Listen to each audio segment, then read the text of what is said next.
Professor, eu tenho um cumprimento de sentença e eu estou com medo do cumprimento de sentença, da mesma forma, demorar e o executado fraudar a execução, se desfazer dos bens.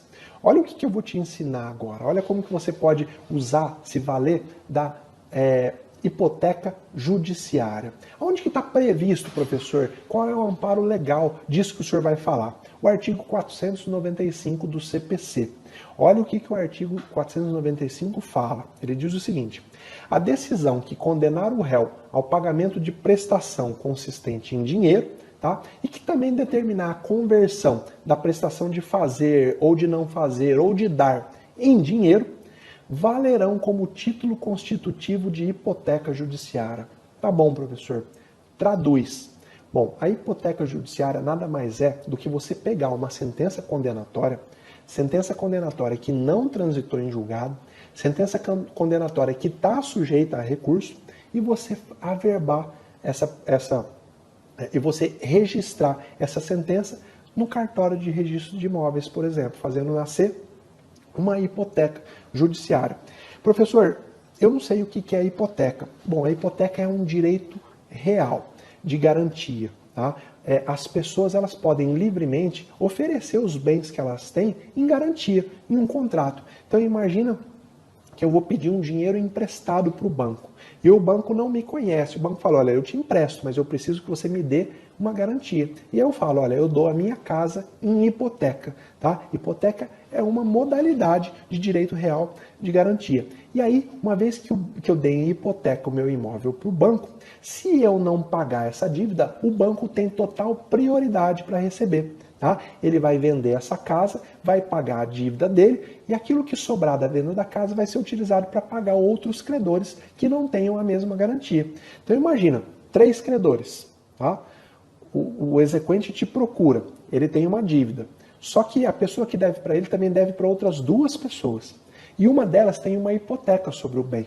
E aí o seu cliente, você, promove a execução, penhora um bem, esse bem é vendido, mas aí o juiz fala, opa, primeiro quem tem preferência de receber é aquele que tem garantia real, que tem a hipoteca, e paga a dívida hipotecária. E não sobra nada, o seu cliente fica a ver navio. Veja a importância de se ter, então, uma garantia real, no caso, uma hipoteca. E o que eu estou te ensinando agora é como você constituir, como você criar uma hipoteca judicial. A hipoteca judicial, ela é o oposto da hipoteca convencional, aquela que as pessoas livremente pactuam. Como eu acabei de dizer, em um contrato eu livremente dei o meu bem em hipoteca para o banco. A hipoteca judicial, a constituição dela não depende da vontade do devedor. Você, como credor, teve uma sentença que condenou o réu a pagar uma quantia, você pega essa sentença, cópia dessa sentença, vai lá no registro de imóveis e fala: constituição de hipoteca judicial. Uma vez que você fez isso, acabou. Se o executado vender ou quiser vender esse bem, fraude a execução. Tá? E o que é melhor ainda, uma vez que você constituiu a hipoteca judicial, o crédito do seu cliente tem preferência na hora de pagamento frente a outros credores daquele mesmo executado. Mas vamos por partes, tá bom? É importante que você saiba, então, o respaldo legal, que nós acabamos de falar, que é o artigo 495. Você pode pedir, ainda que exista recurso com efeito suspensivo, então o juiz deu a sentença, a outra parte apelou, ainda que tenha efeito suspensivo a apelação, você pode fazer a hipoteca judiciária. Olha que legal, olha como que ela protege, né, o credor de eventual tentativa do executado de fraudar a execução. Como fazer na prática? E aí é muito simples, o artigo 495, lá nos parágrafos dele, ele explica como fazer na prática. Então, vamos passar aqui pelo passo a passo da hipoteca judiciária. Primeira coisa que você tem que saber: a hipoteca ela pode ser realizada mediante a apresentação de cópia da sentença perante o cartório de registro imobiliário, independente de ordem judicial, de declaração expressa do juiz ou de demonstração de urgência. Lembra que na averbação premonitória você precisava esperar que o cartório te desse uma certidão? Na hipoteca judiciária você não precisa disso. Você simplesmente pega a cópia da decisão e vai, você lá pessoalmente, ou o seu estagiário, ou o próprio cliente, vai lá no cartório de registro de imóveis e faz a averbação na matrícula do bem.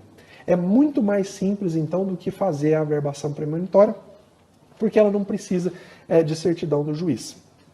Bom, feita a hipoteca judiciária, no prazo de até 15 dias da data que você realizou a hipoteca, né, que você fez o pedido lá no cartório de registro de imóveis, você tem que informar o juiz da causa, porque o juiz da causa vai intimar o executado para que ele tome ciência do ato. Tá? Então, olha essa formalidade.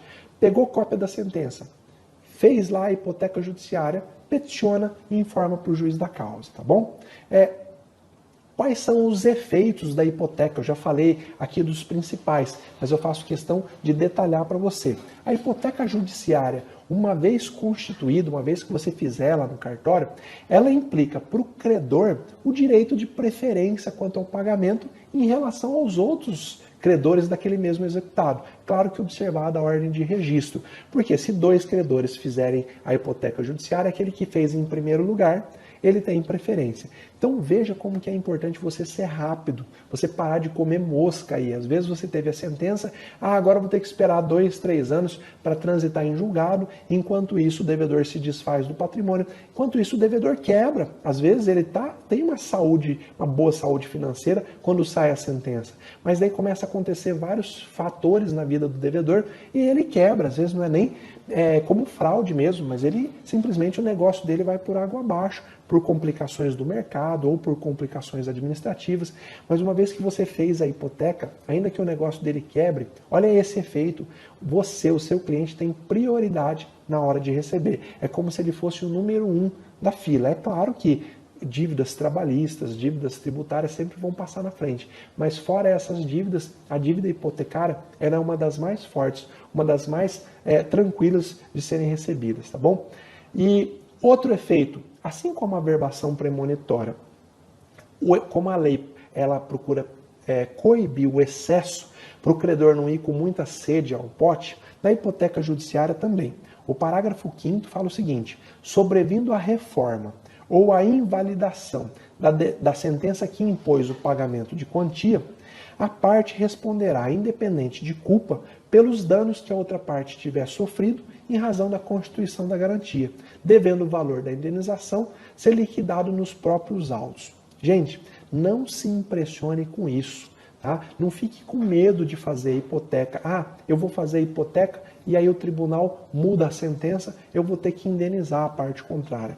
Eu te afirmo mais uma vez, na prática, eu nunca vi alguém ser condenado por ter feito uma hipoteca judiciária, tá? Nunca vi, então não vai ser no seu caso que vai acontecer. Vai acontecer se você agir com excesso, tá? Uma dívida de 10 mil reais, você vai lá e constitui a hipoteca judiciária num imóvel de 3 milhões de reais. Não tem sentido. Se a dívida for muito pequena e você vê que o devedor tem um imóvel desse porte, desse valor, parece até óbvio que é mais fácil você procurar outras medidas, tá bom? Então, fique atento para que você possa nunca exagerar.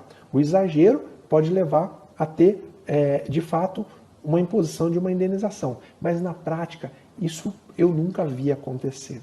Outra pergunta que sempre me fazem: posso requerer no juizado especial? E a resposta, mais uma vez, é sim. E por que é assim? Porque na lei do juizado não há nada que proíba.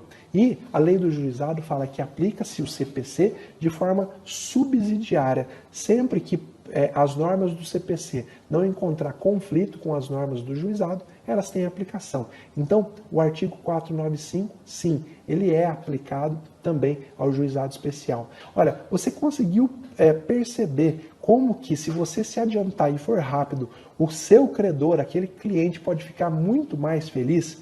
Advogado que não dá resultado morre na profissão. Não adianta você ser um grande escritor, escrever bem uma petição inicial, não adianta você ser um excelente audiencista, não adianta você ser um excelente advogado para conseguir reverter decisões em recurso se você não entrega resultado. Eu repito, o credor feliz é aquele que tem o dinheiro no bolso. E para ter o dinheiro no bolso, você precisa saber protegê-lo. E eu te ensinei hoje, então, 2 medidas de proteção para que você possa evitar a fraude à execução.